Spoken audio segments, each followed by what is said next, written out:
Be careful na nini unasema, kwa sababu maneno unayoyasema saa unakinywea kikombe, hata ukivuka hicho kipindi, yale maneno yanaendelea kukufuatilia. Adui anayatumia kukufunga, alafu unabaki unasema nimelogwa. Adui namba moja wa maisha ya mtu ni kinywa chake mwenyewe.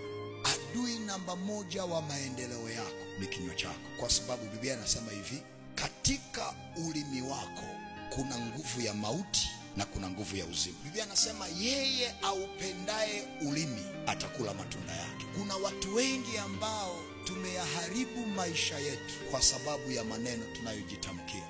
Sijui kama nitaolewa, sijui kama nitatoboa, sijui kama nitapata ile kazi, mimi ni wa hapa hapa, mimi siwezi kupona huu ugonjwa, siwezi kupona, yaani siwezi kupata wa kumuoa. Maandiko yanasema umetegwa kwa maneno yako na umekamatwa kwa maneno ya kinywa chako. Chochote unachotamka nyuma yake kimebeba nguvu. Ukijitamkia maneno ya kushindwa, nguvu ya kushindwa inaambatana na lile neno ulilojitamkia. Kwa hiyo baadaye unavuna matunda ya maneno uliyojisemea, na kuanzia hapo maisha yako yanaanza kuharibika.